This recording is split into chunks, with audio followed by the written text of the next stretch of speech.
Very good. Blood pressure normal. Blood pressure తగ్గిపోయినా పక్కన ఈ ప్రెషర్ ఉంది కదండి నాకు, అదే మా ఆవిడ ప్రెషర్. ఆ ప్రెషర్ ఉండబట్టే నీ ప్రెషర్ కరెక్ట్ గా కంట్రోల్ అయింది. ఒక విధంగా అది కరెక్టేనండి. శ్రీనాథ్, మిగతా వాళ్ళు నువ్వు చెక్ చేయి.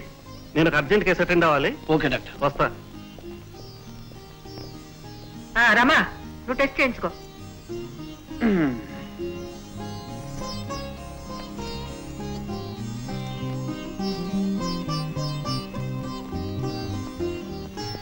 విశ్వనాథ్, నీ చెయ్యేది? మళ్ళీ సిగరెట్లు కాల్చడం మొదలు పెట్టావన్నమాట. అదే లేదమ్మా. మర్చేమిటి? అనవసరంగా అబద్ధాలు ఆడుకు. సిగరెట్లు కాల్చడం ఆరోగ్యానికి హానికరమని గవర్నమెంట్ హెచ్చరించడం వినిపించుకోకపోతే ఎలా? మమ్మీ, నేను ఒక మాట అడుగునా? ఏమిటి? అంత హానికరం అని చెప్పే బదులు గవర్నమెంట్ సిగరెట్లే చేయొచ్చు కదా. మరే, సిగరెట్ల వల్ల గవర్నమెంట్ కి ఎంత ఆదాయం వస్తుందో తెలుసా? కొన్ని కోట్లు రా, కోట్లు. కోట్ల కోసం గవర్నమెంట్ వాళ్లే తెలిసి ప్రజలకు విష సప్లై చేస్తున్నారన్నమాట. వాళ్ళది వ్యాపారమే. అది కాదురా పాయింట్. ఏది కాదు ఏది అవును, నాకు సరైన సమాధానం కావాలి. సరైన సమాధానం చెప్పాలంటే చాలా కష్టం రా, దానికి గవర్నమెంటే చెప్పాలి.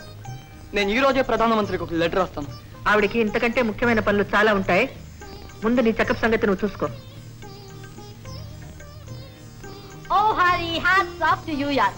నువ్వు వేసిన ఎక్స్ట్రా ప్రశ్నకు ఎవ్వరు ఆన్సర్ చెప్పలేరు. వదినా, నీ BP normal, you are perfectly all right. నువ్వులే. ఎవడో మీరండి. నేనా? అవును. నాకేమిటి, నేను ఆరోగ్యంగానే ఉన్నాను. మేము కూడా ఆరోగ్యంగానే ఉన్నాం, కానీ ఇంట్లో మెడికల్ చెకప్ తప్పదు. పర్వాలేదు, చెకప్ చేయించుకోమ్మా.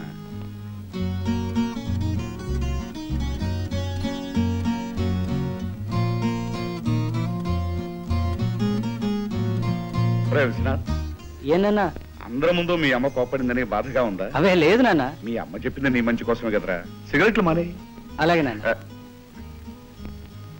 నీ దగ్గర సిగరెట్లు ఏమైనా ఉన్నాయా? ఒక్క సిగరెట్ ఎవరా? బాబురే, ఏమైందిరా? High BP 220/110.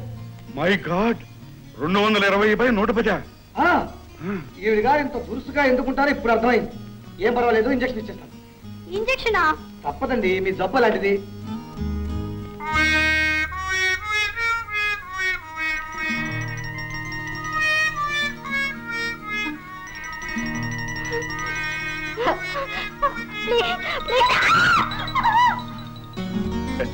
శ్రీనాథ్, సుమకి నిజంగా బ్లడ్ ప్రెషర్ ఉందా? అబ్బే, ఆమెకి నోటి దురుస్తాం ఎక్కువగా వదినా, అందుకు సరదాగా ఏడిపిద్దామని.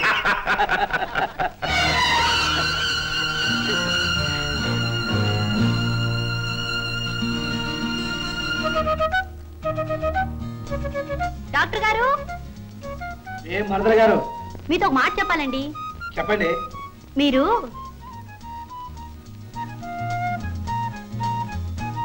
మీరు చెప్పేది ఏమిటో నాకు అర్థం కావట్లేదు. నేను చెప్పేది ఏమిటంటే,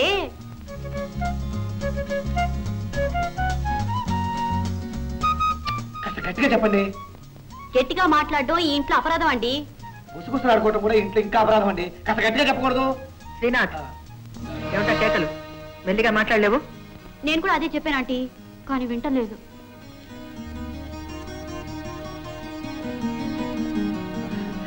సారీ అమ్మా. శ్రీనాథ్, ఈ నెల ఆఖరిలో మీ బాబాయ్ కొడుకు పెళ్లి. లీవ్కి అప్లై చేయి. వెంటనే టికెట్లు రిజర్వ్ చేయించు.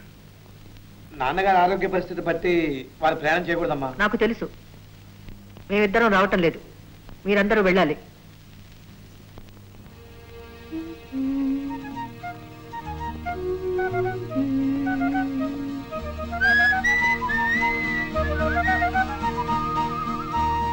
వదినా, మీ చెల్లెల్ని కాస్త జాగ్రత్తగా ప్రవర్తించమని చెప్పు. ఏం జరిగింది? మా అమ్మ చేత చివాట్లు పెట్టించింది. ఆ చిచ్చర పిడుగుని మార్చడం నా తరం కాదు. అదేదో నువ్వే చూసుకో బాబు. చెప్పావుగా, సరే నేనే చూసుకుంటాను.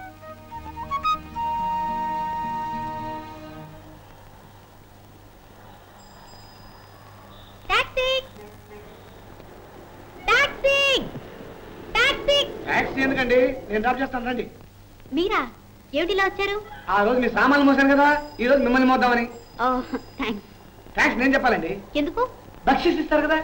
ఓ అదా, ఈసారి బక్షీస్తో పాటు టాక్సీ ఫేర్ కూడా ఇస్తానండి.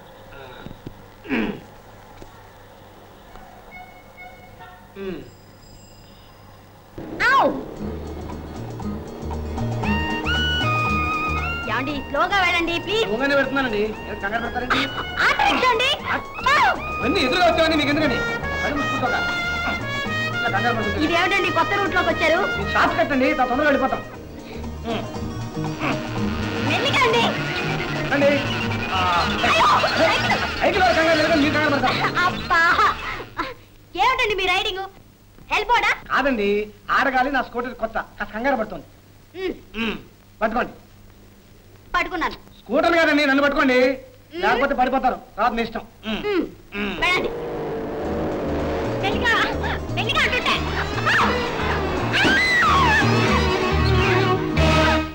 ఏమిటి మొర డ్రైవింగ్? బుద్ధుందా లేదా? బుద్ధి ఉంటమే కాదు మేడం, నీకు బుద్ధి చెప్పాలనే ఇలా చేశాను. ఏమిటి కావాలని చేసావా? అవును, లేకపోతే మా అమ్మ చేత నాకు చివాట్లు పెట్టిస్తావా? అల్లరి చేయటం నీకే తెలుసు అనుకుంటున్నావా? నాకు తెలుసు. మర్యాదగా తప్పు ఒప్పుకుంటే క్షమిస్తాను. నా ప్రాణం పోయినా నేను ఒప్పుకోను. అయితే నీ కర్మ అప్పో. Shut your mouth.